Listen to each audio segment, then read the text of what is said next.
저는 올해 30대 초반이 되었고 딸아이 한 명을 키우고 있는 유부남입니다. 사실 이 이야기를 글로 적어볼까 말까 한참을 고민해봤습니다. 하지만 저를 두고 떠나버린 전 여자친구가 생각나기도 했고, 이제는 몇 년이 지난 일이어서 허심탄회하게 이야기할 수 있을 것 같아서 이렇게 글을 씁니다.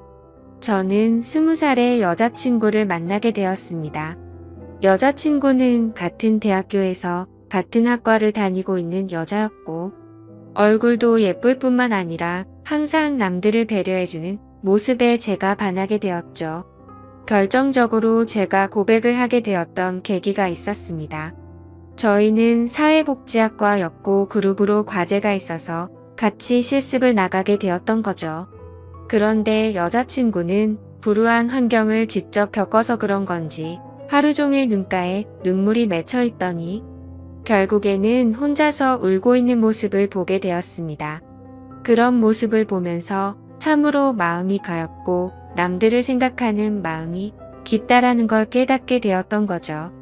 그날 이후로 한참을 고백을 할지 말지를 고민하고 또 고민했습니다. 왜냐하면 저는 군대를 빨리 가려는 계획이었고 심지어 입대 날짜도 정해져 있던 상황이었습니다. 만약 사귀게 된다 하더라도 3개월 정도 밖에 자유롭게 만날 수밖에 없는 상황이었기에 당연히 고백을 한다는 자체만으로도 너무 이기적이고 나쁜 놈으로 밖에 볼 수가 없었던 거죠. 하지만 이기적인 걸 알면서도 여자친구가 다른 남자와 사귀는 걸 상상만 해도 도저히 견딜 수가 없겠더라고요. 결국 수없이 고민하던 와중에 실수 아닌 실수를 통해서 고백을 하게 되었습니다. 다 같이 술자리를 하게 된 날 평소에 술이 약하던 저는 과하게 마시게 되었고 여자친구와 이런저런 이야기를 하다 보니까 저희 집과 여자친구의 집이 버스 2정거장 정도 밖에 차이가 나지 않는 가까운 동네에 살고 있더라고요. 이미 술에 잔뜩 취해 있던 저는 그런 우연을 보고 이건 정말 신이 내린 인연이구나 자아도취에 빠지게 되었습니다. 그래서 평소에는 수줍음이 많던 저는 여자친구와 즐겁게 대화를 하였고 술자리가 끝나고 집에 갈 때가 되어서 제가 가는 길에 택시를 내려준다고 말하게 되었던 거죠. 거절하면 어쩌나 걱정하면서 말했지만 여자친구는 흔쾌히 고맙다면서 같이 택시를 타고 가게 되었습니다. 집으로 한참 가던 중 여자친구는 술 기운 때문인지 잠깐 사이에 금방 눈을 감고 잠을 자고 있더군요. 저는 그런 여자친구를 보면서 심장이 폭발하듯이 두근거렸고 멍하니 바라만 보면서 살짝 손끝만 닿아도 너무 좋더라고요. 그렇게 시간은 순식간에 지나가더니 여자친구의 집에 도착을 하였고 저에게 조심히 들어가라며 손을 흔들어 주더군요. 그때 무슨 용기가 났던 건지 저는 돌아서는 택시를 멈춰 세우고 계산을 하고 택시에서 내렸습니다. 갑자기 왜 내리지? 라는 표정으로 저를 쳐다보는데 너무 민망하더라고요. 뭔가 이상한 사람으로 오해할까 봐서 저는 얼른 대답을 했습니다. 집이 근처니까 운동 삼아서 조금 걸어서 가려고 한다고 했죠. 그러자 여자친구는 싱긋 웃으면서 나도 속이 더부룩한데 같이 산책이나 할까? 라며 먼저 물어봐 주더군요. 그렇게 30분가량을 함께 산책을 하게 되었고 저는 용기를 내서 여자친구의 손을 잡게 되었습니다. 여자친구는 멈칫 놀라더니 싫은 기색 없이 제 손을 가만히 잡아주었죠. 한참 두 손을 잡고 걸어가다가 저는 여자친구에게 말했습니다. 사실은 내가 너를 많이 좋아하는데 내가 3개월 뒤에는 군대를 가야 해서 망설였다고 했죠. 너무 이기적인 것 같아서 이런 말 하는 것도 못된 짓인 거 안다. 하지만 더 이상 이 마음을 숨기기 힘들다고 했습니다. 그러자 여자친구는 그게 무슨 문제가 되지? 라는 표정으로 제게 말하더라고요. 군대야 나라에서 의무적으로 당연히 가야 하는 거고 오랫동안 만나면 그런 건 전혀 문제가 될 게 없지 않냐고 하더군요. 그럼 내 마음을 받아줄 수 있겠냐고 하니까 알겠다고 수줍게 대답을 해주더라고요. 그렇게 여자친구와 저는 캠퍼스 커플로 공개적으로 만나게 되었고 학교 내에서는 공식적인 1호 커플이 되었었죠. 그날부터는 여자친구와 거의 하루 종일 항상 붙어 있었던 것 같습니다. 학교에서도 수업이 다른 시간만 제외하고는 항상 만났고 집도 근처라서 같이 몇 시간씩 수다를 떨면서 집에 데려다 주고는 했죠. 그리고 동네에서 산책을 하다가 우연히 여자친구의 어머님도 만나 뵙게 되어서 인사도 드렸고 정식으로 같이 식사도 몇 번 하게 되었습니다. 행복하고 좋은 시간은 왜 이리 순식간인지 3달이라는 짧은 시간은 순식간에 흘러가게 되었네요. 여자친구는 저를 위해 강원도 춘천까지 함께 가주었고 저희 부모님과도 처음으로 인사를 주고받게 되었습니다. 그런데 생각보다 여자친구의 반응이 별로 아무렇지 않다는 듯 해서 내심 서운할 뻔했습니다. 하지만 아니나 다를까 마지막으로 입구에서 들어서기 전에 여자친구는 펑펑 울었습니다. 저희 부모님도 계시고 제가 마음에 걸려할까 봐서 아무렇지 않은 척 애를 써준 거였죠. 그런 모습을 보고 있으니 저도 덩달아 눈물이 터질 것만 같았습니다. 그래서 얼른 부모님과 여자친구에게 마지막 인사를 건네고 재빨리 안으로 들어가 버렸네요. 정말 한동안은 환장하겠다 싶을 만큼 시간이 더디게 흘러가더군요. 지금도 잊지 못할 첫 휴가 때에 시간도 생생하고 매번 휴가를 나올 때마다 저를 위해 모든 시간을 제게 쏟아준 여자친구였습니다. 학생이라 돈도 없을 텐데 알바를 했다면서 제가 돈을 내는 걸 극구 말리고 항상 선물을 한가득 손에 쥐어주었죠. 그런 여자친구를 보면서 저는 얼른 사회생활을 해서 내 여자친구에게 모든 걸 다 해주고 행복하게 해주겠다고 다짐 또 다짐했었죠. 그렇게 국방부 시계는 꾸역꾸역 흘러가게 되었고 제가 병장이 되었던 때입니다. 말년 휴가를 2달 남짓 남겨두고서 여자친구와 통화가 되지를 않더라고요. 무슨 일이지 싶어서 밤새도록 잠도 제대로 한숨도 못 잤죠. 다음날 아침 점호가 끝나자마자 곧장 여자친구에게 전화를 걸었습니다. 그때서야 여자친구가 전화를 받더라고요. 뭔가 모르게 목소리가 살짝 달라서 이상했지만 무슨 일인데 전화가 안 된 거냐고 짜증내듯이 물어보았습니다.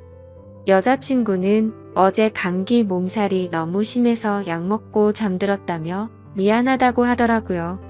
그래서 목소리가 이상했구나 싶어서 갑자기 챙겨주지 못하고 짜증만 내서 미안한 마음이 들었습니다.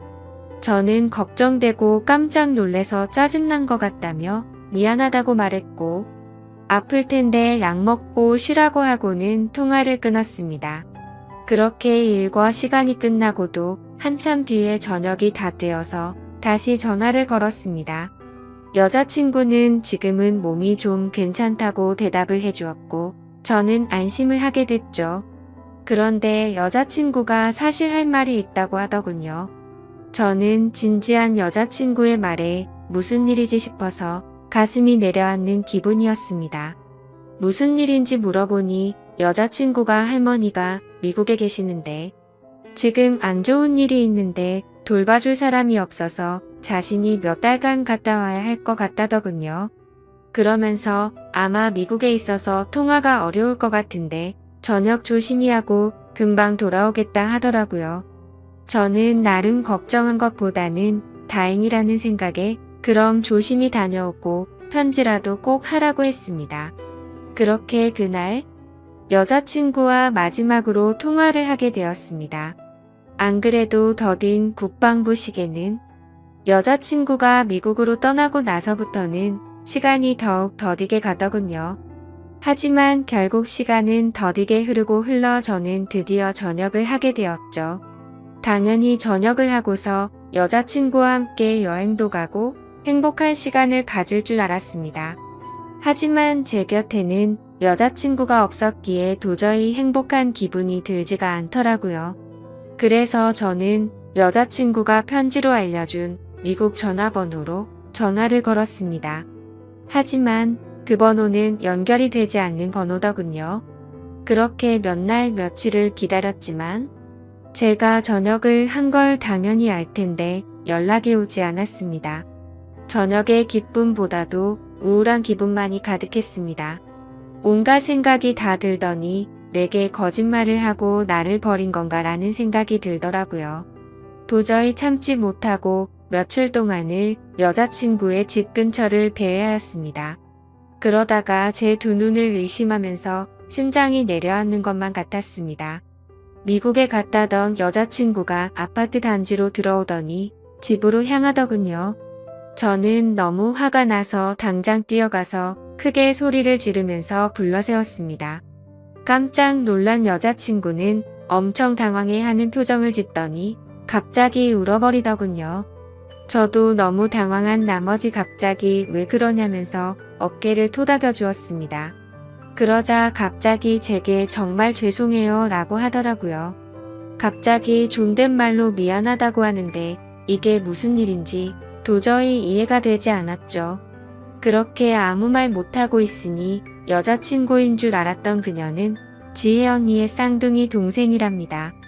여자친구에게 쌍둥이 동생이 있다고 얼핏 들은 것 같은데 이렇게 똑같이 생겼을 줄은 몰랐죠. 저는 울고 있는 여자친구의 동생에게 제가 소리 질러서 많이 놀랬죠. 제가 죄송해요 라고 말했습니다. 그런데 아무 말 없이 펑펑 울기만 하더라고요. 이걸 어떻게 해야 하는 건가 당황해 하는데 뒤에서 제 이름을 부르는 익숙한 목소리가 들렸습니다.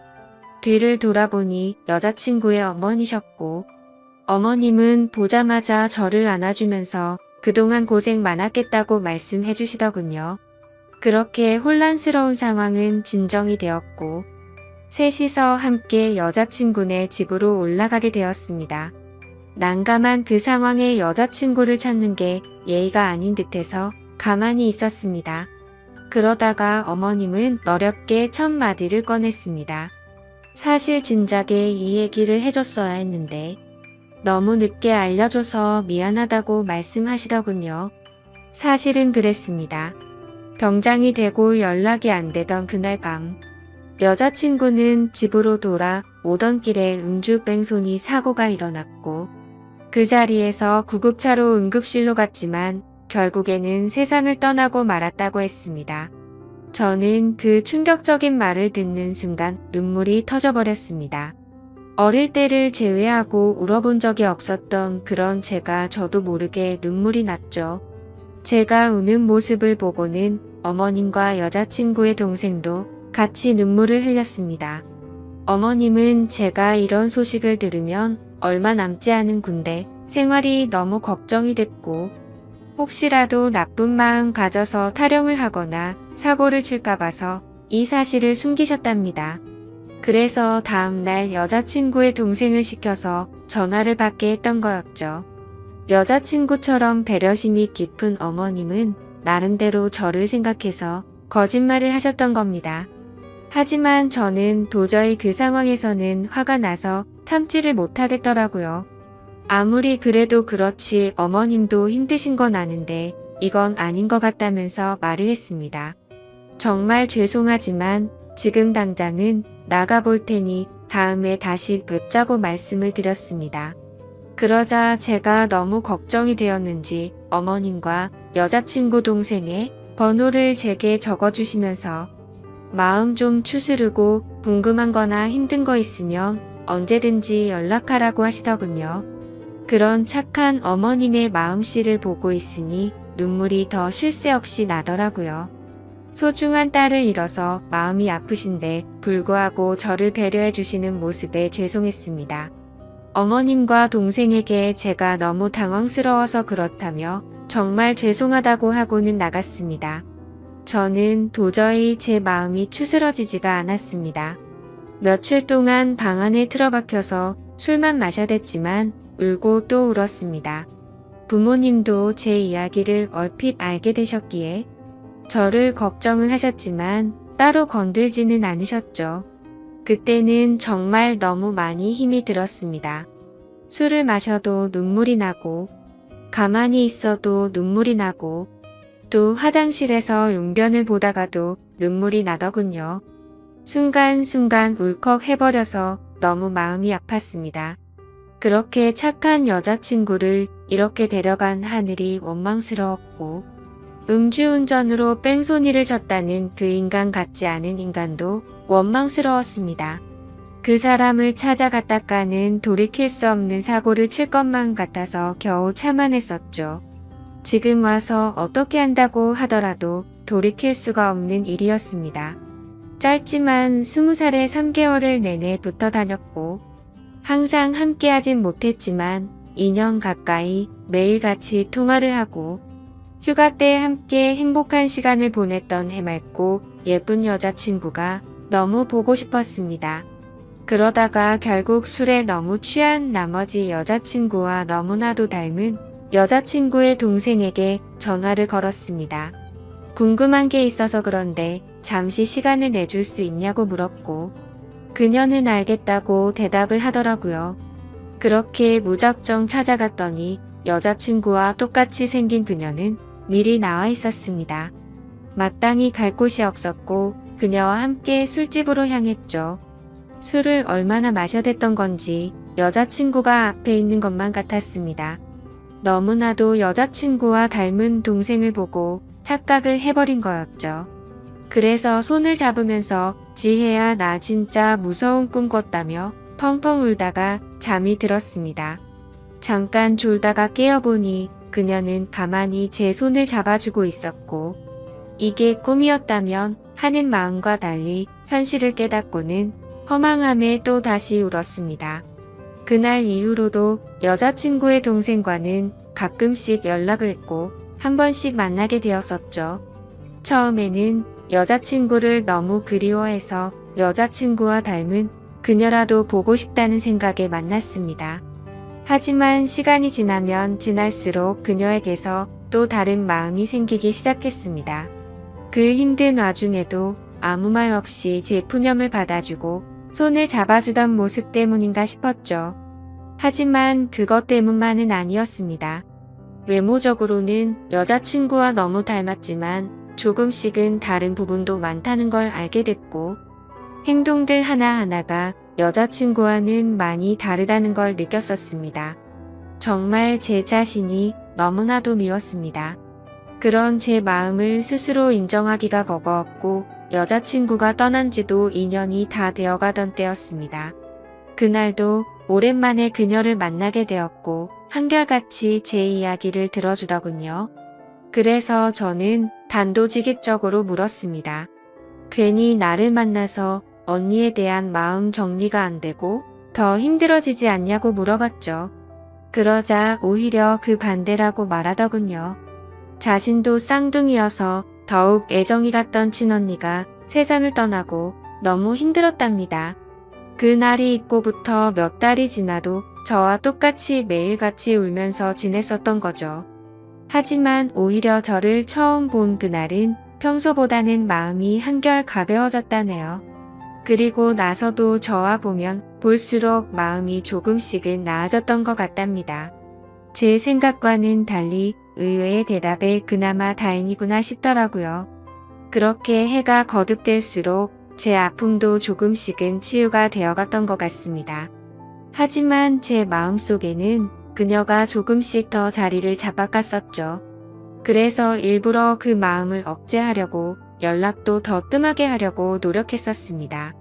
그렇게 그날 이후로는 그녀의 연락도 일부러라도 더 피하게 되었고 세 번째 기회를 함께 보내려고 어쩔 수 없이 다 같이 만난 날이었습니다. 저녁 이후로 연애를 전혀 하지 않는 걸 아셨는지 여자친구 어머님이 말씀하셨습니다. 너처럼 착한 남자애가 또 있겠냐고 하시면서 더 이상은 기일에 그만 와도 된다고 말씀하시더군요. 제가 이 정도까지 했으면 지혜도 충분히 하늘에서 고마웠을 거랍니다. 하늘이 정해준 운명이 이렇게까지 밖에 안 됐던 건 아쉽지만 산 사람은 살아야 하지 않겠냐고 말씀하셨죠. 그리고 아직 젊은 청춘인데 도대체 왜 연애를 하지 않냐며 저를 꾸짖으시더군요. 그때 괜찮다고 몇 번을 거듭 말씀드렸지만 어머님은 완고하셨습니다. 다음부터는 지혜 기일에는 참석하지 말라고 못 박으셨죠. 아무튼 그렇게 다 같이 시간을 보내고 있는데 어머님께서는 다 큰 남녀들이 집에서만 궁상 떨고 있지 말라면서 둘이 오랜만에 봤을 텐데 나가서 술이나 한잔 하라면서 내보내시더군요. 그렇게 그녀와 저는 둘이서 술집에서 술을 한 잔씩 기울였습니다. 마지막으로 본 지도 거의 1년 만에 함께하는 자리라서 서로가 어색했었죠. 서로의 안부를 물어보면서 이야기를 이어가다가 점점 술에 취하더니 서로의 속내를 내비치게 되었던 것 같습니다. 그녀는 제게 왜 그동안 연락도 피하는 것 같이 굴었냐며 이제는 자신을 보지 않아도 힘든 게 줄어들어서 필요 없어졌냐고 묻더군요. 솔직히 그렇게 생각할 줄은 상상도 못했었기에 저는 깜짝 놀라서 대답했습니다. 사람을 어떻게 보고 그러냐면서 절대 그런 거 아니라고 대답했죠. 그러자 그러면 왜 연락을 그렇게 피한 거냐며 따지듯이 묻더라고요. 술도 취했었고 갑작스러운 질문에 당황한 나머지 저도 모르게 말했습니다. 우리가 계속 만날수록 여자친구한테 미안한 것 같아서 라고 대답이 나와버렸고 그 말을 내뱉는 순간 아차 싶었습니다. 그녀는 왜 언니한테 미안한 건데요? 라고 묻더군요. 그때부터는 그냥 궁상맞게 핑계를 대느니 사실대로 말하기로 마음을 먹었습니다. 작년에 나를 만났을 때 내가 힘들지 않냐고 물었을 때 기억나냐고 했습니다. 그녀는 당연히 마지막으로 만났을 때 일이라서 기억난다더군요. 저는 솔직하게 말했습니다. 나도 모르게 점점 여자친구의 모습보다도 당신이라는 사람이 내 마음에 자리 잡아갔다고 했죠. 하지만 감히 어떻게 세상을 떠난 여자친구의 동생과 만날 수가 있겠냐며 내 마음이 자꾸만 흔들려서 일부러라도 계속해서 연락을 피한 거라고 했습니다. 그 말을 들은 그녀는 한참 동안 아무런 대답도 없었습니다. 그렇게 둘 다 어색하게 술만 한 잔씩 마시고 있다가 10분 정도를 가만히 있더니 고심 끝에 대답하듯 그녀가 말했죠. 저도 마찬가지예요 라고 대답하더군요. 순간적으로 제 귀를 의심하고 곧바로 되물었습니다. 마찬가지라고요? 저도 사실 계속해서 생각이 나서 한동안 너무 고민이 많았어요. 그래서 어떻게 지내는지 너무 궁금해서 연락하고 싶은 걸 참고 또 참았다네요. 그런데 어제 꿈에서 언니가 나왔는데 너무 생생한 꿈을 꿨답니다. 무슨 꿈이냐고 물어봤더니 언니가 너무 밝은 미소로 웃으면서 저를 잘 보살펴달라고 했다고 하네요. 사실 그녀도 자신의 속마음을 말할 생각 같은 건 절대 하지 않았는데 어제 그 꿈 때문에 언니도 우리가 만나길 바라는 게 아닐까 싶어서 고심 끝에 솔직한 마음을 말했답니다. 다른 사람들을 그렇게 배려하고 착한 여자친구가 생각나서 또 울컥하더군요. 그날 밤 저희는 그렇게 오랜 대화를 통해서 서로의 진심을 확인하게 되었고 결국에는 정말 조심스럽게 연애를 시작하게 되었습니다. 제게도 지혜의 마음에 절대 상처를 주지 않도록 그녀에게 평생을 바치겠다 마음을 먹었죠. 아마 그녀도 저와 같은 마음이었을 것 같습니다. 그렇게 연애를 시작하게 되면서 가족과 친구 그 누구도 저희가 사귄다는 건 몰랐습니다.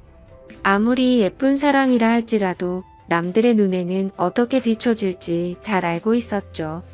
연애를 시작하면서 저희는 약속을 한 게 있었습니다. 같이 일해서 버는 돈 10분의 1을 저금하기로 하였고 평생 동안 봉사활동에 그 비용을 보태 쓰기로 했던 거였습니다.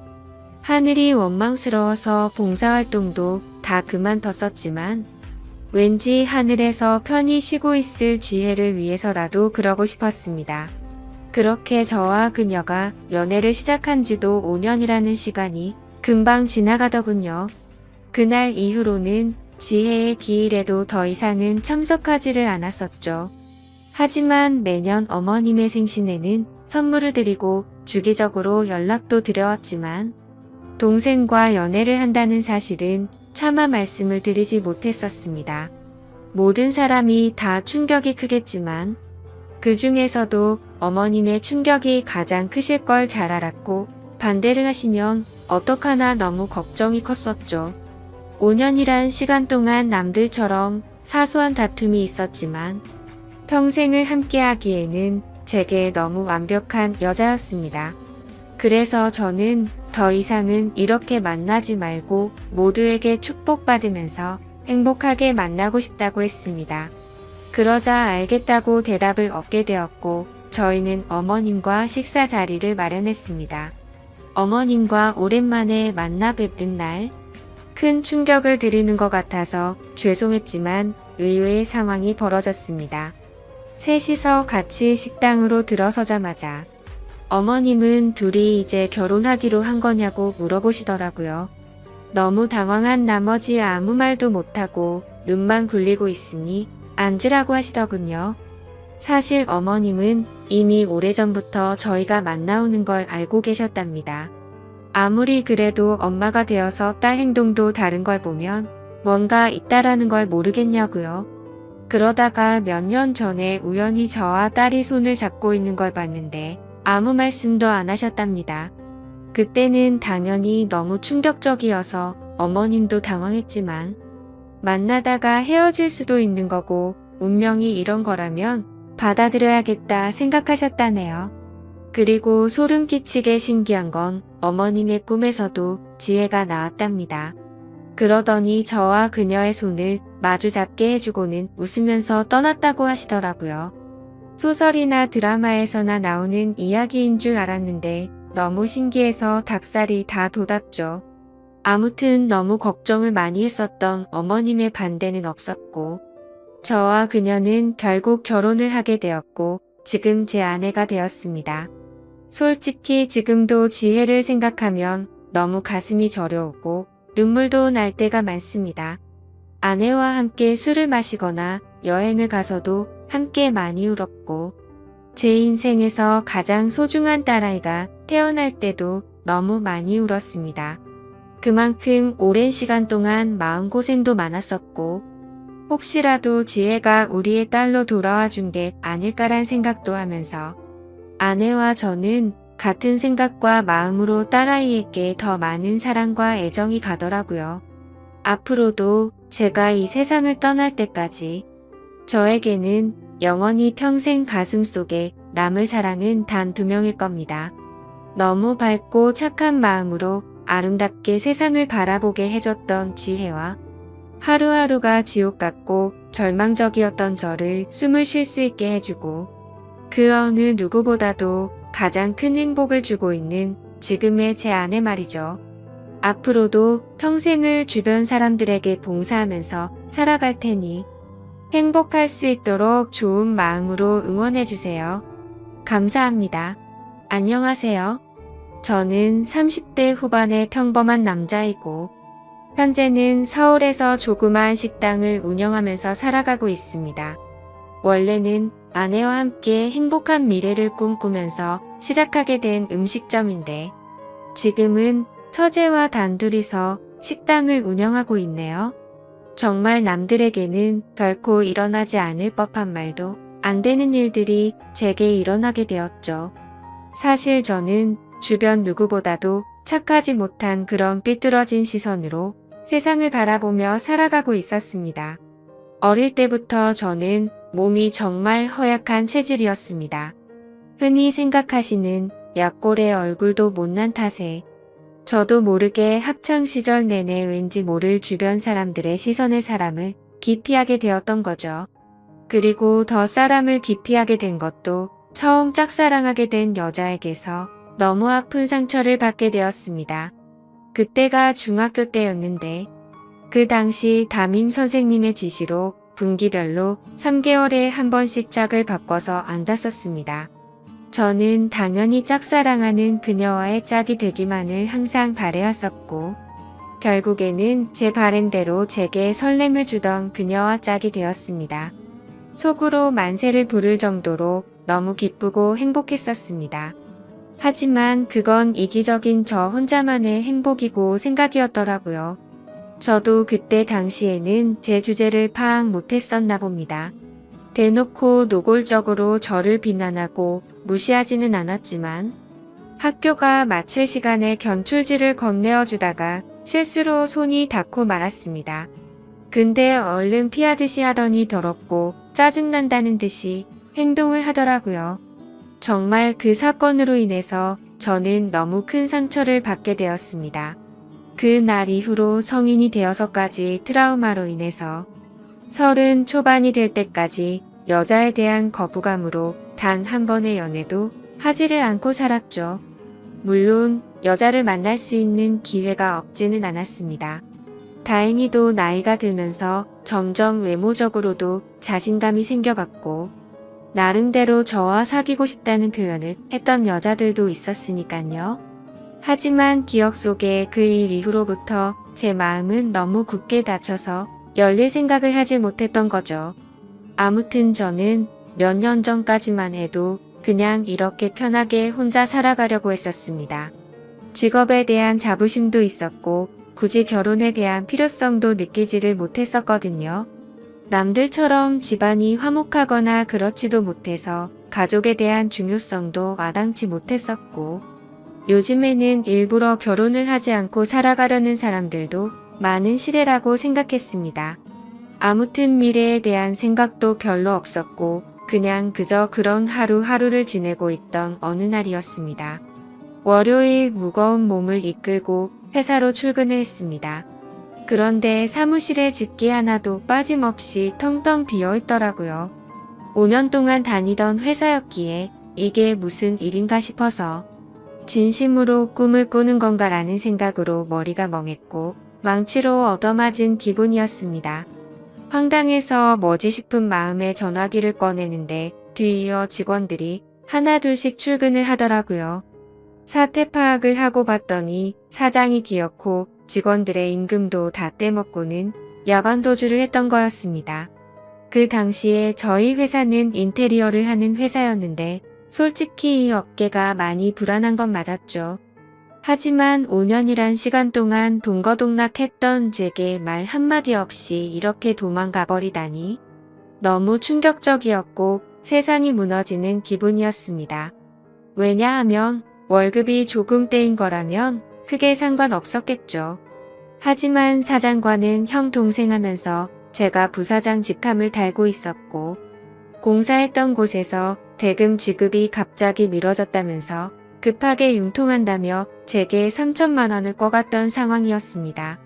남들에겐 적다면 적은 돈이겠지만 저에겐 정말 큰 돈이어서 충격이 어마어마했죠. 게다가 돈도 돈이지만 제 성격에 모든 사람들을 기피하면서도 외동인 제게 거의 유일하게 친형같이 생각했던 사람이 또 저를 배신하게 된 거였습니다. 저도 환장을 노릇인데 직원들은 제게 이게 어떻게 된 거냐고 물어보더니 시간이 갈수록 저를 다그치면서 몰아붙이기 시작하더라고요. 이러다가는 저도 공범으로 큰일 나겠다 싶었습니다. 저는 직원들에게 빚쟁이들이 올지도 모르니까 얼른 경찰에 신고부터 하자고 설득하고 신고를 하게 되었죠. 그리고서 몇 주가 지나도록 사건은 진척이 없었습니다. 이미 사장놈은 오랜 기간 동안 도주를 계획했던 건지 해외로 출국했는데 잡기가 쉽지 않을 거라고 하더군요. 너무나도 절망적이어서 하늘이 무너지는 기분이 들었습니다. 그래서 이렇게 있다가는 큰 사고라도 치겠다 싶어서 저는 무작정 지갑만 챙겨서 제주도로 향했습니다. 그냥 모든 걸 다 잊고 싶었고 전 재산을 날린 것도 아니니까 차근차근 다시 시작하면 되겠지라는 마음을 가지려고 애를 썼습니다. 아무튼 그렇게 저는 제주도에서 가장 외진 곳에 위치한 펜션에서 숙박을 하게 되었죠. 사실 그때는 아무리 마음을 차분하게 먹으려고 애써봤지만 도저히 정신이 온전할 수가 없더라고요. 결국 기분이 너무 심란해서 생애 처음으로 펜션에서 숯불 바비큐를 준비하고는 소주만 연신 들이부으면서 청승맞게 혼자서 술을 마시고 있었습니다. 그런데 갑자기 옆에서 조용히 저기요라며 저를 부르더군요. 저는 갑자기 들린 여자 목소리에 어버버대면서 깜짝 놀라고 말았죠. 그 모습을 보더니 여자 2명이 저를 쳐다보면서 제가 놀라는 모습이 웃겼던 건지 웃음을 겨우겨우 참아가면서 저를 보고 있더라고요. 너무 민망해서 얼버무리면서 대답을 했더니 자기네들이 해녀 체험을 하고 왔는데 둘이 먹기에는 너무 많고 버리기엔 아깝다면서 혹시 해산물 좋아하면 좀 나눠줄까요? 라고 물어보더라고요. 저는 여자랑 대화를 하는 것조차 너무 소심했던 성격인지라 그녀의 눈도 마주치지 못하고 생각이란 필터를 거치지도 못하고 감사합니다. 라고 대답을 해버렸습니다. 아무튼 그렇게 나눠준 해산물도 같이 구우면서 주위를 둘러봤더니 펜션에 묵는 사람들이 저와 그 2 여자밖에 없는지 엄청나게 조용하더라고요. 뭔가 뻘쭘하게 혼자서 소주를 마시면서 먹고 있는데 제가 해산물을 줬던 여자가 말을 걸더라고요.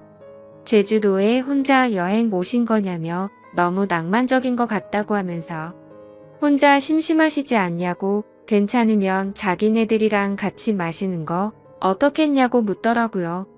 평소에 저였다면 절대로 합석은 꿈도 꾸지 못했을 겁니다. 그런데 솔직히 말해서 어릴 적 짝사랑했던 여자 이후로 처음으로 제 눈에 너무 쏙 들어오는 여자였습니다. 그리고 술도 많이 마셔서 조금 취한 상태였기에 어디서 나온 용기였는지 그러자고 대답을 하게 되었죠. 그렇게 그녀들과 저는 합석을 해서 함께 술을 마시게 되었고 이야기를 들어보니 그 2은 친자매였고 어제 숙소에 도착을 했고 일주일간 머물다가 간다고 하더라고요. 저도 열흘 정도를 예약한 상태라고 했더니 잘 됐다면서 그러면 지내는 동안 잘 지내보자고 먼저 손을 건네더군요. 저는 너무 쑥맥처럼 쭈뼛거리며 손을 마주잡고 인사를 했고 술이 취하면 취할수록 2 자매와 저는 재미난 이야기들을 하게 되었습니다. 그때 드는 생각이 저도 모르게 말로 나와버렸습니다. 사실 혼자서 괴로움을 삭히려고 왔는데 혼자 있을 때는 더 괴롭더니 지금은 괴로운 게 다 잊혀지고 너무 즐거운 것 같다고 말했습니다. 그러자 언니였던 제 이상형의 그녀는 무슨 일이냐고 제게 물어봤고 저도 모르게 그동안의 고충을 푸념하듯이 얘기를 하고 말았죠. 그런데 그런 지루하고 재미없는 얘기인데도 불구하고 그녀는 너무 진지하게 저를 똑바로 쳐다보면서 이야기를 들어주고 진심 어린 조언을 해주더라고요. 생전 처음으로 느껴보는 친절함에 저는 너무 행복했고 설레었습니다. 그렇게 꿈처럼 행복했던 시간을 보내다가 자리를 끝마치게 되었죠. 다음 날 저는 전날 있었던 일에 민망해져서는 만나면 인사를 먼저 건네야 하나? 아니면 아는 척을 하지 말아야 하는 건가 온갖 생각과 고민을 했었습니다. 그러나 그런 고민들이 무심하게도 밖에 담배를 피러 나갔더니 그녀는 반갑게 저를 보고 웃으며 인사를 하는데 심장이 쿵 하고 내려앉는 것 같았죠. 여행하러 와서는 하루 종일 주무시냐며 인사를 건네는데 저도 어색한 인사로 답을 했습니다. 그러더니 오늘 우리 같이 밥 먹으러 가기로 한 거 잊었냐면서 묻더라고요. 저는 취한 나머지 해선 안 될 짓을 했구나 싶었고 괜히 여행 방해되고 싶지 않다며 어제 했던 말은 잊으라고 말하며 재밌게 여행을 즐기라고 했죠. 하지만 그녀는 끝내 고집을 피우더니 결국 그날 하루 종일 2 자매와 저는 여행을 함께 보내게 되었습니다. 그러다 보니 자연스럽게 그녀들과 저는 같이 붙어 다니며 매일같이 여행을 함께 즐기게 되었고 정말 꿈만 같던 시간은 너무 순식간에 지나가 버리더군요. 그렇게 2 자매의 마지막 날이 되었습니다. 솔직히 좀 많이 서운하더라고요. 고작 며칠밖에 안 되는 시간 동안 저는 그녀에게 더욱 빠져들었고 마지막 인사를 건네는데 저는 도저히 용기가 나지 않았습니다.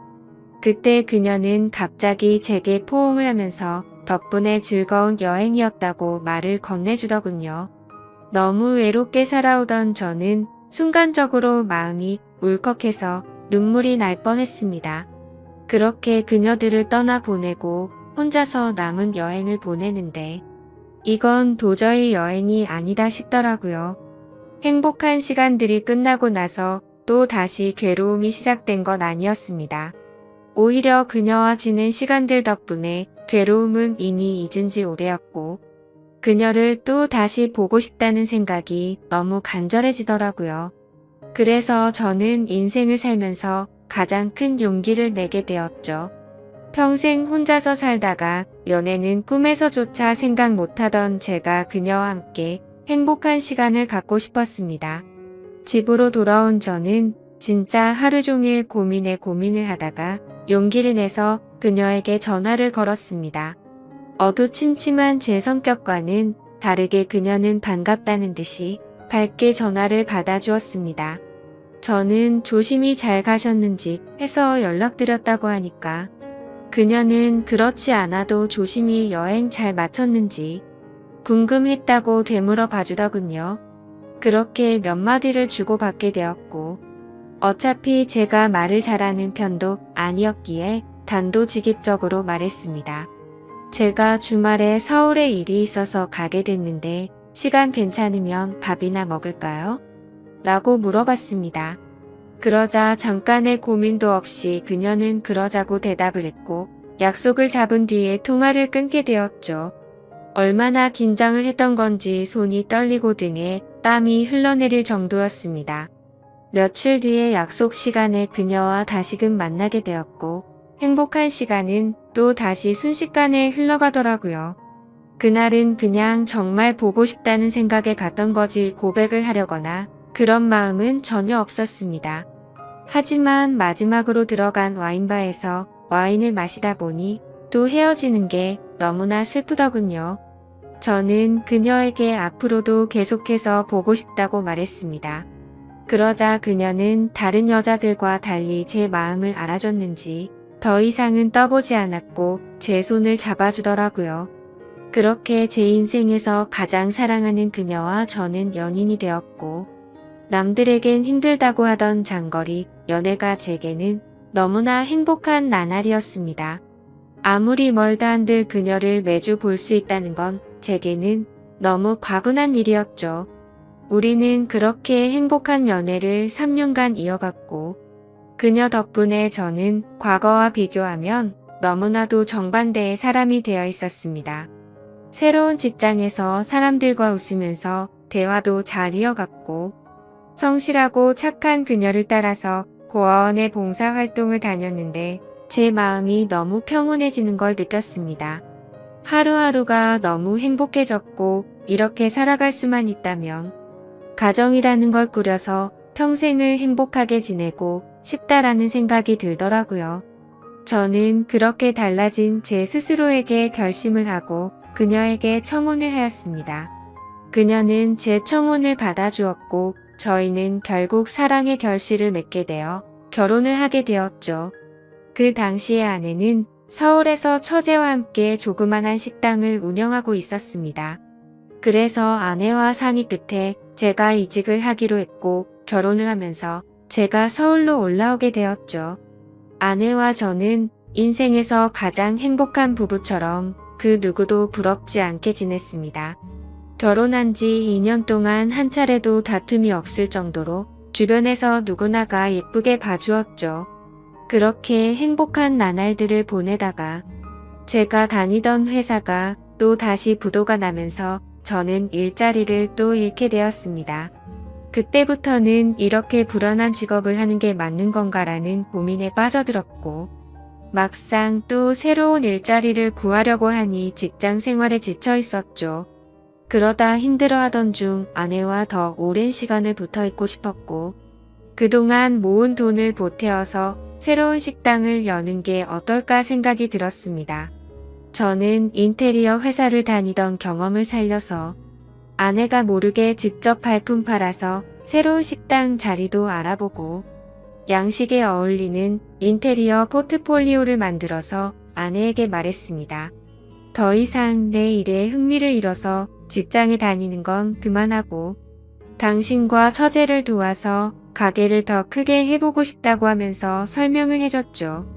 한참 아무 말 없이 지켜보던 아내는 제 선택을 존중해주면서 그러자고 했고 그날부터 저와 아내 그리고 처제는 새로운 식당을 열기 위해서 분주하게 준비를 했습니다. 결국 저희는 나름 작지만 예쁜 식당을 열게 되었고 기대 이상으로 식당은 장사가 잘 되었습니다. 제 선택에 있어서 정말 많이 불안했고 걱정도 많았는데 이렇게 행복해도 되나 싶었죠. 아내도 솔직히 오랫동안 해오던 가게를 옮기는 게 불안했고 무서웠는데 저 하나만을 믿고서 그 큰 결정을 바로 내려줬던 걸 알게 되었습니다. 저는 착한 아내에게 너무 고마웠고 평생을 행복하게 해줄 거란 마음을 제 가슴에 되새겼죠. 하지만 하늘이 너무 원망스럽게도 제 바램과 그 행복은 산산조각이 나게 되었습니다. 아내가 일을 하던 도중에 갑자기 쓰러지게 되었습니다. 처음에는 가게가 바쁜 탓에 과로해서 그런 거겠지 하며 아내를 안심시켰었죠. 며칠 뒤 정밀 검사를 받아본 결과가 나왔고 의사 선생님은 너무 위험한 위치에 암이 발견되었다고 말하더군요. 드라마나 영화에서나 들어봤지. 이런 일이 제 아내에게 생길 줄은 정말 상상조차 못했기에 그 자리에서 바로 눈물이 났습니다. 의사 선생님이 말을 이어갔습니다. 이런 말씀 드릴 때가 자신도 가장 마음이 아프다고 하면서요. 솔직히 말해야 할 것 같다며 아무래도 너무 위험한 수술이 될 것 같다고 하면서 아내분에게도 솔직히 말씀을 드려야 한다고 하더라고요. 그 말을 듣는데 아내를 처음 만났던 제주도에서 처음 만난 그날 밤이 떠오르고 그동안의 일들이 순식간에 주마등처럼 지나가는데 저도 모르게 애처럼 펑펑 울어버렸습니다. 아내에게 이 모든 사실을 솔직하게 털어 놓는다는 게 너무나도 어려웠습니다. 하지만 저를 저보다도 잘하는 아내는 저를 보자마자 눈치를 채더라고요. 펑펑 울어서 알아본 건지 너무 경직되어 있는 저를 알아본 건지 저는 있는 사실 그대로를 말해줬습니다. 아내는 괜찮은 척하면서 오히려 저를 위로해주면서 말을 하더라고요. 솔직히 너무 무섭고 화도 나고 슬프지만 저를 만나서 그동안 너무 행복했다며 그래도 위험하긴 하지만 끝까지 포기는 하지 않을 테니까 좌절하지 말자고 하더군요. 그 말을 듣는 순간 제가 너무 부끄러웠습니다. 정작 아픈 아내는 저렇게 용기를 내서 힘을 내려고 하는데 도저히 저부터 무너질 수가 없었습니다. 처가댁에 연락을 해서 이 사실을 말씀드렸고 장인어른과 장모님 그리고 처제는 아내에게 찾아와서 미친 듯이 펑펑 울었습니다. 그러자 아내도 그동안 참았던 눈물이 터진 건지 애처럼 펑펑 우는데 정말 가슴이 찢어졌습니다. 그렇게 아내는 항암 치료를 시작하게 되었고 날이 가면 갈수록 급속도로 야위어가는 아내를 보고 있으니 모든 게 너무 원망스러웠습니다. 괜히 나를 만나서 아내가 이렇게 아프게 된 것만 같고 죽을 만큼 너무나도 힘이 들었습니다. 그렇게 힘든 시간을 지나서 아내의 수술이 있기 전날 밤 아내와 저는 한참 동안 이야기를 나누었습니다. 그때 처음으로 알게 되었던 건 아내도 제주도에서 처음 본 그날 저에게 호기심이 생겼고 관심이 갔었다고 하더군요. 그래서 다음날 같이 밥 먹자는 약속을 한 적이 없었지만 일부러 거짓말을 해서 같이 합류해서 여행을 한 거였다고 하더라고요. 물론 제 여행을 방해하고 싶었던 건 아니었고 제가 그날 밤 혼자 있을 때 더 괴롭다고 했던 말이 밤새도록 신경이 쓰였답니다. 제 아내의 성심이 깊은 건 알았지만 그 말을 듣는 순간 눈물이 멈추지가 않더군요. 그러면서 수술이 어려운 건 우리 모두가 다 잘 알고 있는 사실이니까 지금 말을 해야겠다고 하더라고요. 혹시라도 자신이 잘못되더라도 제발 당신 탓이라고 생각하지 말고 행복했으면 좋겠다고 말했습니다. 그리고 우리가 함께 시작했던 가게도 자신에겐 너무 행복한 추억이 가득한 곳이니 슬픈 감정보다도 행복한 추억을 떠올리면서 계속 지켜달라고 했죠. 그렇게 밤새도록 저희는 끊임없이 많은 대화들을 나누었고 결국에 제가 인생에서 가장 사랑하던 제 아내는 이 세상을 떠나고 말았습니다. 아내를 떠나 보내고 하루하루가 너무 괴롭고 인생이 무너진 듯 슬펐습니다. 솔직히 돈 몇천만 원 사기 당했던 건 정말 세 발의 피조차도 안 될 정도의 괴로움이었습니다. 정신 나간 사람처럼 죽을 만큼 술을 마셔대기도 해봤지만 다 소용없었습니다. 시간이 지나면 이 아픔이 줄어들 수 있을까 싶은 생각만 가득했습니다. 그렇게 집에서 틀어박혀서 지낸 지 몇 주가 지났을 무렵이었습니다. 항상 조용하고 내성적이던 처제가 집에 들어와서는 마치 다른 사람처럼 온갖 잔소리를 늘어놓기 시작하더라고요. 언니가 지금 이 꼴을 보려고 그렇게 떠나간 줄 아냐면서 화를 내더군요. 형부 혼자서만 힘든 줄 착각하지 말라며 주변 사람들 생각해서 제발 그만하라면서 화를 내다가 울더라고요. 정말 예전이나 지금이나 너무 이기적인 나쁜 놈이었습니다. 저뿐만 아니라 모두가 다 힘들어도 꿋꿋이 버텨내고 있다라는 생각이 들더군요. 울고 있는 처제에게 다가가서 저도 같이 울면서 미안하다고만 되뇌었죠. 그러다 처제와 함께 밖으로 나가서 같이 술을 한잔하면서 이야기를 나누었습니다. 가게는 이렇게 계속 문을 닫아둘 거냐고 물어보더라고요. 솔직히 아내 생각에 미쳐버릴 것 같아서 가게 근처도 갈 수가 없었습니다. 하지만 그건 너무 비겁한 짓이란 것 정도는 알았죠. 그런 생각을 하던 찰나의 처제도 저와 같은 생각을 말하더군요. 언니 생각에 자신도 가게 근처도 못 가겠다며. 근데 언니가 제게 했던 말을 처제에게도 똑같이 했더라고요. 마지막으로 부탁한다면서 좋았던 추억 가득한 가게를 계속했으면 좋겠다고 했답니다. 사실 아내가 왜 그렇게 가게에 집착하는지는 저도 잘 알고 있었습니다. 아내는 저와 제 처제를 생각해서인 마음도 당연히 있었지만 너무 착한 심성에 그동안 어려운 아이들에게 무료 급식을 주던 걸 멈추지 않기를 바랬던 거였죠. 세상에 어떻게 이런 착한 여자가 또 있을까요? 사실 이런 마음을 갖고 있는 것도 가게를 가게 된 날 알게 되었습니다. 처제와 저는 아내의 부탁을 이어나가기 위해서 결심을 했고 다음날 가게로 나갔습니다. 몇 주간 비워져 있던 가게임에도 불구하고 구석구석 너무 깔끔하게 청소가 다 되어 있었습니다. 그리고 그곳에 놓여져 있던 편지가 있었죠. 아내는 가족들과 저에게 너무 많이 미안하답니다. 제게는 평생 행복하게 함께 지내면서 흰머리 나는 것도 보고 싶었고 우리에게 아이도 낳아서 행복한 미래를 꿈꿨는데 너무 마음이 아프다네요. 그러면서 자신을 대신해서 아이들에게 도움을 주면서 평온함을 느껴줬으면 좋겠답니다. 스스로 자책하지 말고 세상에 주어진 걸 감사하게 느끼면서 주변 사람들에게 사랑을 베풀다 보면 우리는 또 다시 금방 만나서 행복하게 지낼 거라고 하네요. 처제와 저는 그 편지를 읽고 또 한바탕 울어버리고 말았습니다. 그날 저와 처제는 그동안 상한 음식들을 모두 정리하고 밤새도록 정리를 했습니다. 아내의 바램대로 다시 장사를 하기 위해서 준비들도 하였고 장사를 시작하고서 정신없는 나날들을 보냈던 것 같네요. 처제는 언니 대신해서 잔소리할 거라며 전처럼 느긋하게 할 생각 말고 제대로 도와달라며 선전포고까지 하더군요. 그러면서 꿀 단지가 뻑뻑해서 못 여는 저를 핀잔 주더니 숟가락으로 치더니 순식간에 열더라고요.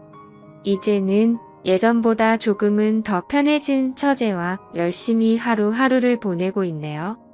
이 글을 쓰면서도 제 인생에서 제일 행복함을 느끼게 해준 제 아내가 너무 그립고 보고 싶습니다. 아마도 이 마음은 제가 아내를 찾아 갈 때까지 영원하겠죠. 긴 사연 읽어주셔서 감사드립니다. 저는 부산에서 거주 중인 30대 중반의 남성입니다. 남들이 들으면 도저히 믿기지 않을 만큼 말도 안 되는 일이 벌어지면서 항상 제 편을 들어주던 아내와의 만남도 이별의 기로에 서게 되었고, 단 한 번의 실수로 인해서 순식간에 모든 상황이 엉망진창이 되어버렸습니다. 게다가 남들에게 평생 한 번 있을까 말까 한 이런 말도 안 되는 일이 생겨버리면서 도저히 혼자 머리로는 해결이 되지 않아서 많은 분들께 자문을 구하고자 용기를 내서 이렇게 글을 적습니다. 솔직히 이 글을 적으면서도 제 스스로가 너무 비참하고 한심스럽네요. 우선 이야기에 앞서서 제가 아내를 만나게 되었던 때는 제 나이 30대 초반에 접어들면서 지금의 아내를 만나게 되었습니다. 요즘 주변의 결혼에 대한 분위기만 보자면 그 당시 30대 초반에 결혼을 하지 않았다고 해서 결혼이 크게 늦었다고 생각해 본 적도 없었고 딱히 연애가 급하지도 않았습니다. 그리고 저는 예전부터 항상 동갑이나 연상만을 추구하며 만나왔었는데 제 아내는 저보다 무려 10살이 어린 20대 초반의 나이에 처음 만나게 되었습니다. 아무튼 아내를 처음 보게 된 그날은 예전 직장에서 친하게 지내던 여자 동생과 오랜만에 만나게 되어서 같이 술을 한잔하고 있었습니다. 그 동생은 저보다 6살이 어린 여자 동생이었고 한참을 술을 마시고 있는데 그 동생에게 갑자기 한 통의 전화가 걸려오더군요. 저는 편하게 전화를 받으라고 제스처를 취하며 말을 했고 동생은 전화를 받고서는 지금 번화가에 있는 술집에서 아는 오빠랑 술을 마시고 있다고 했죠. 그렇게 통화를 하던 중에 동생은 저에게 친하게 지내는 여자 동생이 있는데 오랜만에 잠깐 얼굴 보러 들린다고 하는데 이 자리에 잠시 들려도 괜찮겠냐고 물어보더라고요. 저는 그거에 대해서 별로 관심도 없었고 딱히 상관이 없었기에 그렇게 하라고 대답을 해주었고 통화를 끊은 지 30분도 안 되어서 어려 보이는 여자가 저희 쪽 테이블로 오더군요. 그 여자가 바로 지금의 제 아내였습니다. 첫인상은 정말 어려 보이는 외모의 미모가 훌륭해서 예쁘다라는 생각이 먼저 들더라고요. 하지만 저는 그 당시에 연하에겐 전혀 관심이 없었기에 솔직히 그때는 어려서 예쁘네 라고 생각하고 말았었죠. 그렇게 제 아내와 친한 여동생 그리고 저 이렇게 셋이서 술을 마시기 시작했습니다.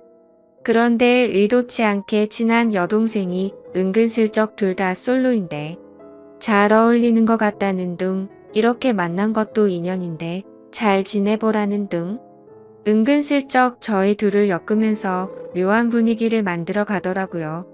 하지만 저는 너무나도 많은 나이 차이 때문에 여성으로 인식을 하지 않으려고 했습니다.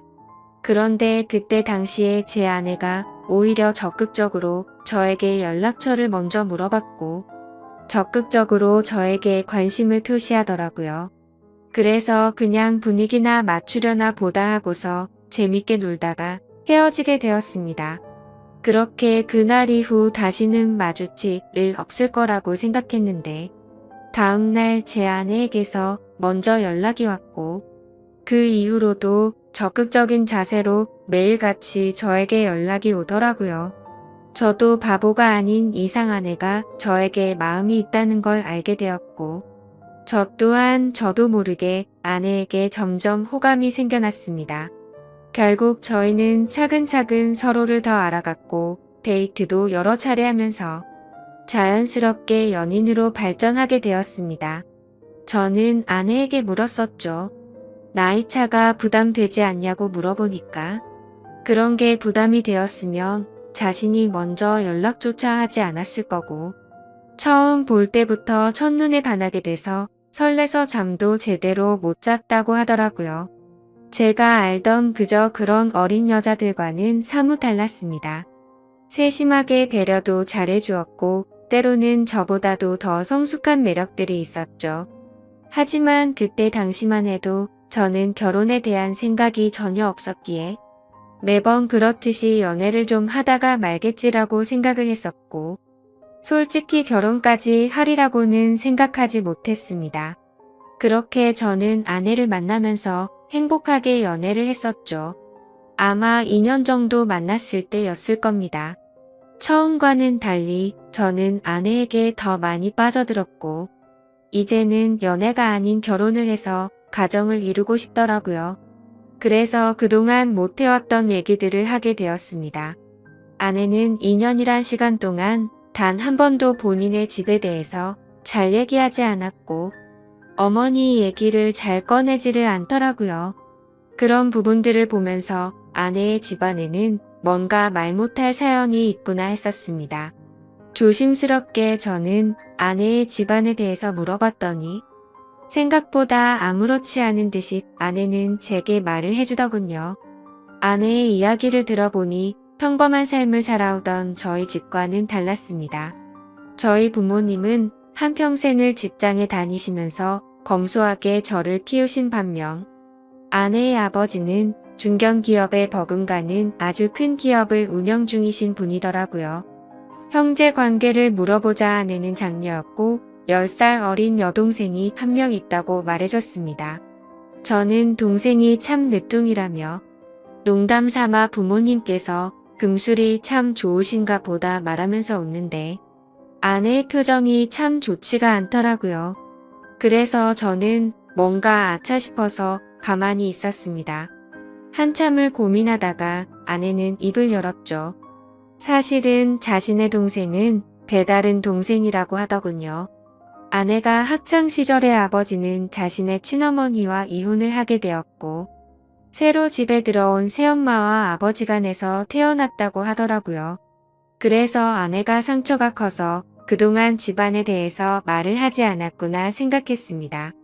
그리고 저는 어렵게 자신의 가정사를 말해주는 아내를 행복한 가정을 만들어주고 싶었죠. 제가 여유가 넘치고 훌륭한 남자는 아니었지만 나름대로 다니던 회사도 들으면 알 정도의 기업이었고 연봉도 부족하지 않을 만큼 충분히 많이 받았기에 가정을 이루는데 큰 걱정은 없었습니다. 저는 결혼을 결심하고서 아내에게 프러포즈를 하게 되었습니다.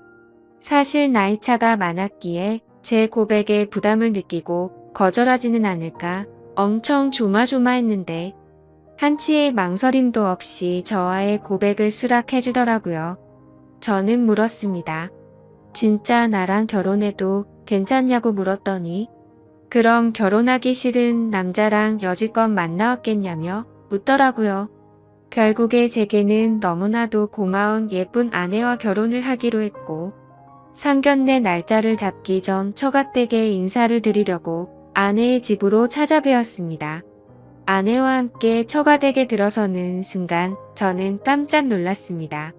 당연히 잘 사는 집이니까 집이 좋을 줄은 알았는데 생각보다 훨씬 더 좋더라고요. 하지만 집을 보고 놀란 게 아니라 아내의 친구라고 해도 믿을 정도로 아주 예쁜 미모의 여성이 있었는데 그분이 바로 장모님이라고 하더라고요. 재혼을 했기에 또래의 여자와 했겠거니 했는데 제 생각은 완전 빗나갔던 거죠.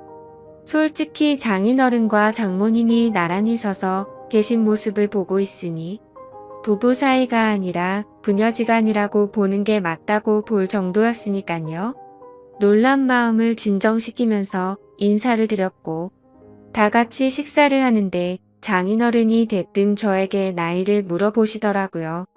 제 나이를 말씀드리자 장인어른의 인상이 약간 안 좋아지는 게 느껴지더군요. 그러면서 저와 아내의 나이 차이가 너무 심하게 나는 게 아니냐고 말하더라고요. 그 말에 내로남불도 정도가 있지라는 생각에 기분이 좋지는 않았습니다. 아무튼 장인어른이 그 말을 하자 옆에 있던 장모님이 당신은 우리도 나이차가 많이 나면서 왜 무한하게 그런 말을 하냐면서 핀잔을 주시는데 그 모습을 보고 있자니 속이 시원했었죠. 그러자 장인어른은 기분 나빴으면 미안하다며 섭섭한 감정 갖지 말라고 하셨습니다. 근데 사실 장인어른의 말은 그저 흘려들었고 장모님을 가만히 보고 있자니 너무 묘한 느낌이 들더라고요. 그 어려 보이는 얼굴로 저를 사위라고 부르는데 엄청 어색한 기분이 들더라고요. 게다가 말이 없는 장인어른을 대신해서 제게 이것저것 질문도 해주시고 엄청 친절하셔서 너무 감사했고 기분이 좋게 해주는 분이구나 생각을 했죠. 그렇게 저는 그날 최선을 다해서 장모님에게 깍듯이 대했습니다.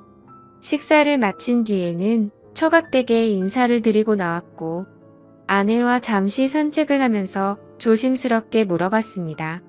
장모님이 너무 어린 것 같아서 깜짝 놀랬다며 나이가 어떻게 되냐고 물어봤죠. 아니나 다를까 장모님은 40대 초반의 어린 나이였습니다. 그 말에 이게 무슨 조화인 건가 싶더라고요. 왜냐하면 저와 아내의 나이 차이보다 장모님과 저의 나이 차이가 더 작았으니 말이죠.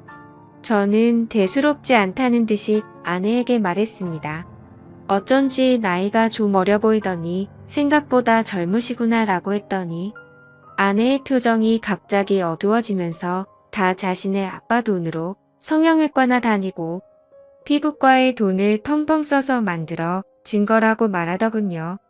그런 아내의 대답을 듣고는 아내가 장모님을 별로 좋아하지 않는구나 라는 걸 바로 깨달았고 저는 조용히 그렇구나 하면서 더 이상은 장모님 이야기에 대해선 한마디도 하지를 않았습니다.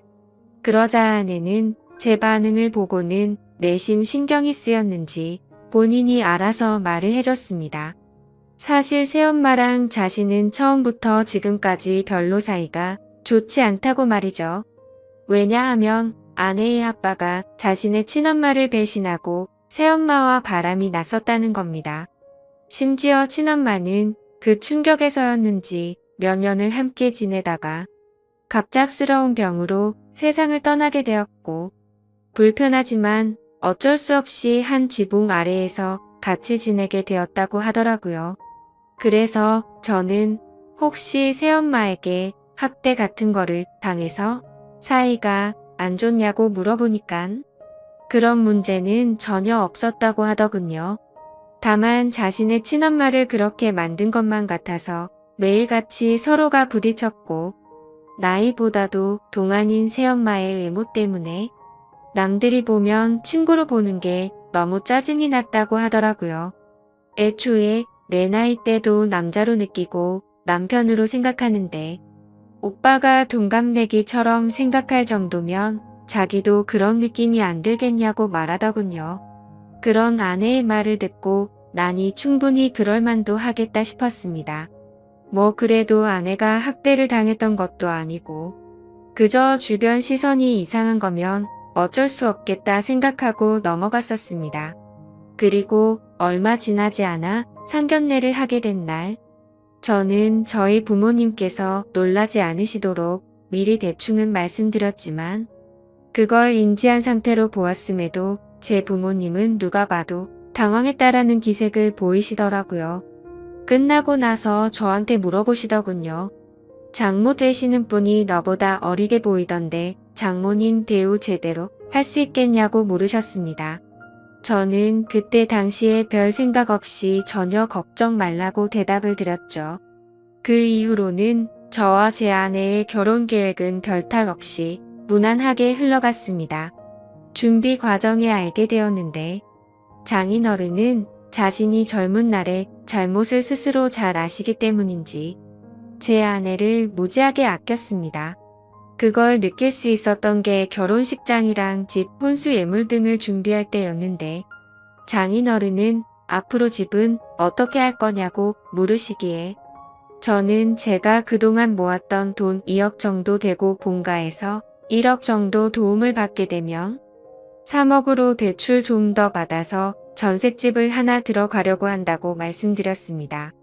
그러자 장인어른은 아파트 한 채도 그냥 해주시겠다고 말씀하시더니 저보고 혼수랑 결혼 비용이든 전부 다 견적을 뽑아 오라고 하시더군요.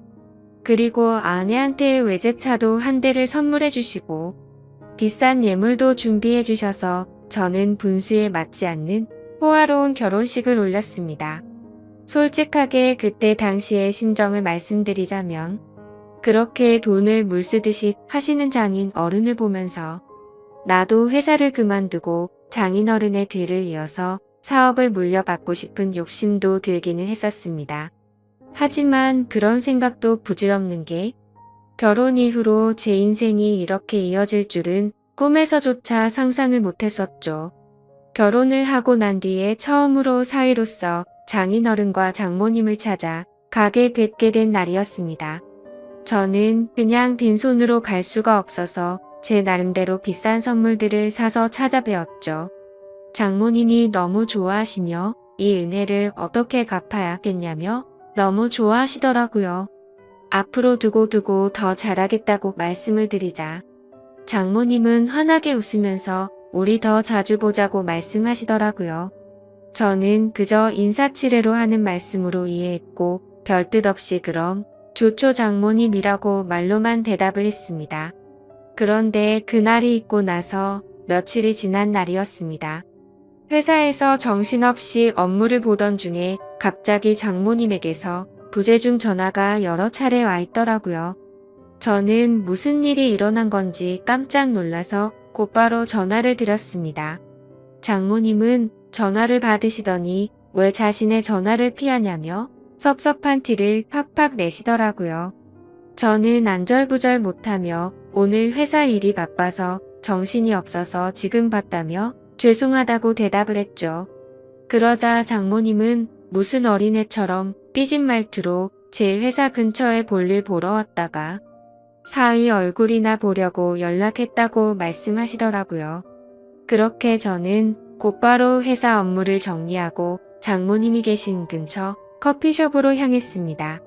사실 장인어른 장모님 댁에서 뵐 때도 젊어 보였지만 밖에서 다른 사람들 틈 속에서 커피를 마시고 있는 장모님은 영락없이 저보다 어려 보이는 그런 예쁜 외모셔서 뭔가 모르게 이상한 감정들이 들더라고요. 저는 얼른 장모님께 다가가서 죄송하다고 말씀을 드리자 갑자기 돌변해서는 일이 바빠서 그런 건데 신경 쓰지 말라며 환하게 웃으시더라고요. 갑자기 이렇게 찾아오셔서 무슨 일 있는 건지 놀랬다며 말씀을 드리니 앞으로 우리 자주 보기로 해서 부담 없이 연락한 거니까 전혀 부담 갖지 말라고 하더군요. 그래서 저는 알겠다고 대답을 드리긴 했지만 뭔가 이게 맞는 건가 싶더라고요. 다른 집 사위들도 장모님들과 따로 이렇게 밖에서 만나는 건가 싶었습니다. 아무튼 그 말을 끝으로 장모님은 신혼집이 궁금하다며 집에 가보자고 하셔서 제 차를 타고 집으로 향했습니다. 그렇게 집으로 도착했고 현관문을 열고 들어서는 순간 아내의 얼굴이 경직이 되어서는 표정이 순간적으로 확 굳어지더라고요. 그때 저는 아차 싶었습니다. 당연히 장모님이 아내에게 미리 연락을 했을 줄 알았는데 장모님은 집으로 온다고 미리 말씀을 하지 않으셨던 거였죠. 저는 장모님과 아내의 중간에 서서 가만히 있는데 아내는 곧장 짜증이 났는지 약간 언성을 높이면서 장모님이랑 대놓고 좀 심하게 말싸움을 하더라고요. 서로가 말 몇 마디를 주고받았고 결국에는 장모님이 저와 제 아내 앞에서 울어버렸습니다. 정말 난감해서 서로를 뜯어 말렸더니 장모님은 필요 없다면서 현관 밖으로 뛰쳐나가더라고요. 아내의 얼굴을 보니까 아내도 조금은 당황했는지 표정이 벙쪄 있더라고요. 그래서 저는 이렇게 보내는 건 아닌 것 같다고 장모님 댁까지 모셔다 드리고 온다고 말했죠. 그러자 아내는 짜증난다는 듯 새엄마는 항상 저런 식이라며 화를 내면서 저보고 태워주라고 하고는 방으로 들어가더군요. 속으로 이게 뭔가 싶었지만 얼른 뛰어나가서 장모님을 따라 나섰습니다. 저희 집에서 장모님 댁까지 거리가 대략 40분 정도 걸렸는데 그날은 퇴근 시간대가 겹쳐서 40분 정도를 갔음에도 반도 못 갈 정도로 차가 엄청나게 막히더라고요. 장모님과 저는 밥도 먹지 못한 상태였는데 장모님은 배가 고프다면서 저에게 투정을 부리기 시작했습니다. 그 모습을 보고 있자니 지금 장모님과 있는 건지 여자친구랑 있는 건지 헷갈릴 정도가 되더군요. 저는 장모님께 금방 차 뚫리니 조금만 기다려달라고 같은 대답만 반복했고 그때 때마침 장모님의 휴대폰이 울리더니 장인어른에게서 전화가 왔습니다. 그러자 장모님은 전화를 받더니 오늘 있었던 일을 장인어른께 다 말씀을 드리더라고요. 나 지금 딸한테 구박받고 쫓겨나서 지금 밥도 못 먹고 배고파 죽겠다면서 사위한테 배고프다고 했는데도 자꾸만 기다리라고 해서 짜증난다고 제 앞에서 대놓고 말했습니다.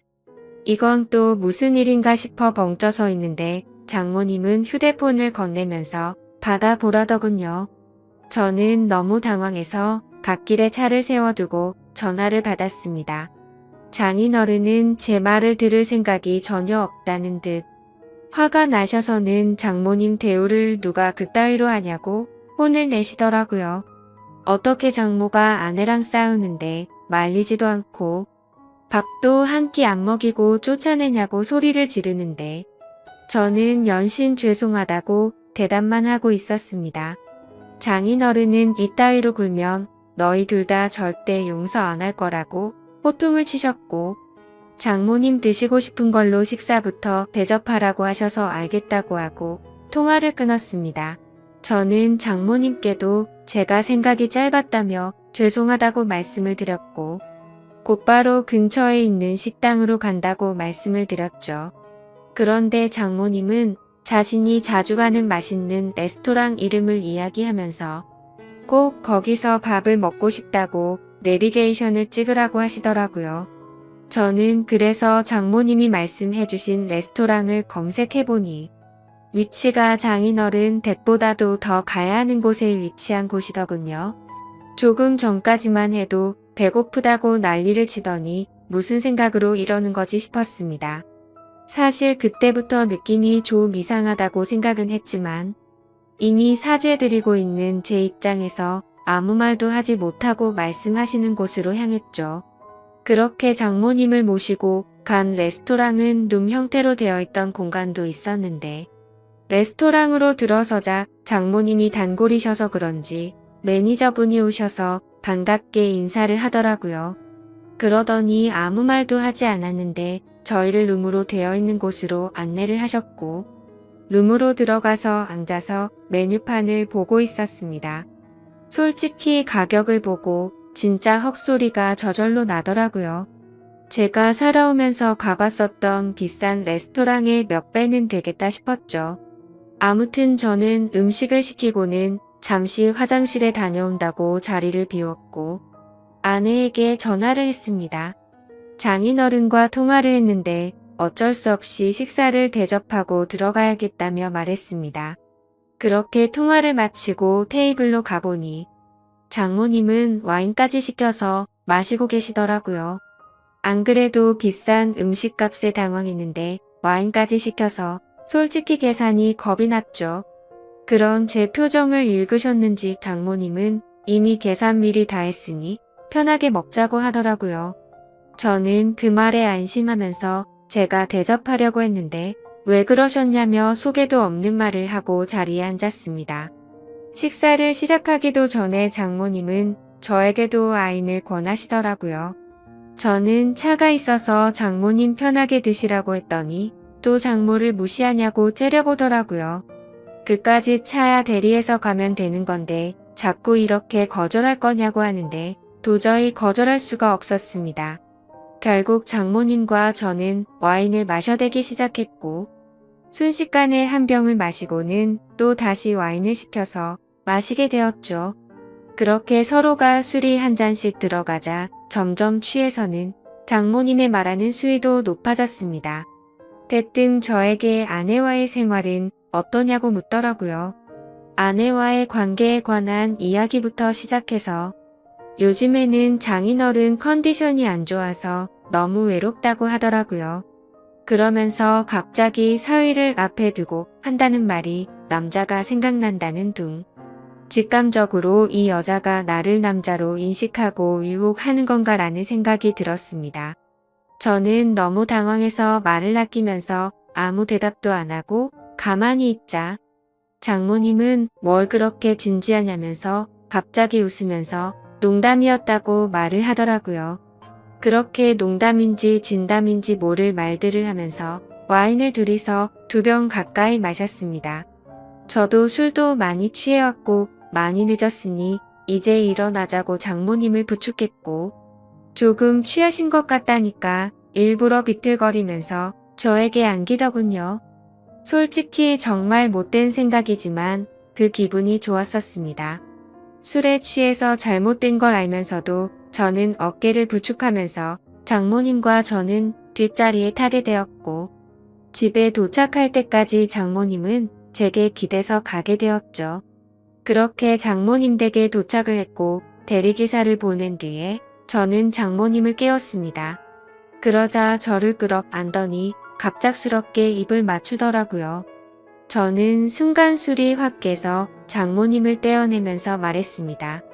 장모님 괜찮으신 거냐고, 제가 누군지 모르냐고, 왜 이러시냐고 말을 했죠. 그러자 정말 몰라서 그러냐고 말하더니 우리 둘만 비밀로 하면 아무도 모를 거라고 하더라고요. 솔직히 이게 무슨 말도 안 되는 상황이지 싶어서 꿈이라도 꾸는 건가 싶었습니다. 그리고 그와 동시에 장모님의 제안에 솔직히 마음이 뭔가 이상해지더라고요. 아마도 모르는 여자가 그런 제안을 했다면 어떤 결정을 했을지 모를 정도였습니다. 미모도 너무 훌륭했고 저보다 어려 보이는 외모이다 보니까 정신이 나갔던 거죠. 저는 이런 막장 같은 상황은 절대 안 되겠다 생각하고 장모님 지금 취하셔서 그런 거라며 계속 실랑이를 하면서 설득을 했고 결국 억지로 장모님을 댁까지 모셔다 드리고는 곧바로 대리기사를 불러서 도망치듯 집으로 갔습니다. 저도 많이 취했다지만 정말 술이 다 깰 정도로 충격적이었습니다. 그래서 집으로 돌아가는 내내 아내에게 이 일을 말해야 될지 안 해야 될지 고민이 되더라고요. 하지만 이런 일을 어떻게 말할 수가 있을까요? 결국에 저는 아무리 고민해봐도 괜히 이런 말을 했다가는 온 집안이 풍비박산 날 것 같아서 아내에게는 말을 하지 않았죠. 하지만 그런 제 선택에는 후폭풍이 더 어마어마하게 다가왔습니다. 장모님은 제가 아내에게 말하지 않은 걸 알고는 저도 같은 마음이라고 여겼던 거죠. 그 날 이후로 장모님은 저를 무슨 연애하는 남자로 생각하듯이 심심하면 회사 앞으로 찾아온다든지 전화를 하고 문자를 보내더라고요. 그리고 더 큰 문제는 본인이 쇼핑을 했는데 어떤 집 봐달라며 사진을 보내는데 그 수위가 갈수록 점점 더 심해졌고 저도 모르게 그걸 계속해서 찾아보게 되더라고요. 그런 저 스스로를 보면서 이러다가는 정말 큰일 나겠다 생각했습니다. 결국 저는 어쩔 수 없이 장모님에게 이제 그만하시라고 마지막 문자를 보내고는 전화번호를 차단하게 됐죠. 그렇게 며칠이 지나도록 잠잠해져서 앞으로 이제 시간이 해결해 주겠지 라고 생각했습니다. 그러고는 퇴근을 하고 집에 들어갔는데 아내가 없고 장모님이 저희 집에 와 있더라고요. 저는 깜짝 놀라서 비밀번호는 어떻게 알았냐고 물어보니까 전에 제가 비밀번호 누르는 걸 봐서 알고 있다더군요. 그래서 저는 조금 있으면 아내가 들어오니까 진짜 큰일 나기 싫으면 빨리 나가시라고 말했습니다. 그러자 장모님은 오늘 아내가 본가에 오기로 해서 자기가 여기로 왔다면서 걱정 말라며 제게 안기더군요. 저는 그런 장모님을 떼어내려고 했지만 그 유혹을 쉽게 떨쳐내지 못했고 결국에는 일이 벌어지고 말았습니다. 아무 일도 벌어지진 않았지만 그때 때마침 현관 비밀번호가 눌러졌고 문이 벌컥 열리더니 거실에 있던 저와 장모님을 아내가 넋이 나가서 쳐다보고 있더라고요. 아내는 곧장 제게 다가와서 욕을 하면서 제 뺨을 때렸고 옆을 봤더니 장모는 순식간에 무릎을 꿇고 우는 척을 하고 있었습니다. 그래서 저는 내가 장모를 우리 집에 데려와서 이러겠냐고, 이 상황을 보면 모르겠냐고 억울해서 미칠 지경이었죠. 하지만 아내의 입장에서는 제 말을 절대 믿지 못할 거란 걸 알았습니다. 심지어 그동안 장모의 문자 내역들이나 사진 같은 건 장모의 번호를 차단하면서 다 삭제했었던 터라 아내에게 보여줄 수 있는 증거조차 없어서 환장할 노릇이었습니다. 결국에 저는 아내를 계속해서 설득해보려고 했지만 모든 게 헛수고였습니다. 제가 모든 걸 설명했지만 찔리는 게 없는데 증거들은 왜 삭제를 했으며 그런 일이 있었는데 말을 안 하는 게 정상인 거냐고 묻더라고요. 또 장모랑 붙어있던 날은 충분히 밀어낼 수 있었는데 둘이 눈 맞아서 그렇게 붙어있던 거 아니냐고 하는데 솔직히 그 말씀에 대해서는 할 말이 없었습니다. 결국에 저희 부부 사이는 순식간에 파탄이 나버렸고 장인어른도 이 사실을 알게 되었지만 자기 아내만 믿으려는 눈치였습니다. 순식간에 저는 인생에서 가장 더러운 사람이 되어버렸습니다. 그렇게 좌절하고 있는데 마침 우연치 않게 휴대폰 삭제 내역도 복구가 된다는 걸 알게 되었고 저는 그동안 있었던 증거들을 아내와 장인어른에게 모두 보내게 되었죠. 하지만 그럼에도 불구하고 아내는 이 모든 게 사실이라 하더라도 우리 사이가 예전과 같을 수는 없을 것 같다며 이혼을 하는 게 맞겠다고 하는 상황이고요. 장인어른도 그 증거를 받아보고는 장모와의 이혼 절차를 진행하고 있다고 합니다. 하지만 그동안 있던 사실은 알겠지만 저를 여전히 자신의 아내를 빼앗은 상간남 취급을 하더라고요. 도대체 어쩌다가 갑자기 이런 일이 제게 벌어졌는지 도저히 모르겠습니다. 물론 순간적인 실수로 살짝 고민하긴 했지만 제가 이렇게 될 정도로 잘못한 건가요? 모든 사실을 다 아내에게 말했었다면 이런 처참한 상황이 생기진 않았을 텐데 너무 후회가 됩니다. 저는 지금도 제 아내를 너무 사랑하고 있고 이혼까지 가지 않았으면 하는 바람입니다. 어떻게 해야 제 아내를 다시 설득해서 믿음을 회복할 수가 있을까요? 좋은 의견들 있으시면 댓글로 부탁드리겠습니다. 감사합니다.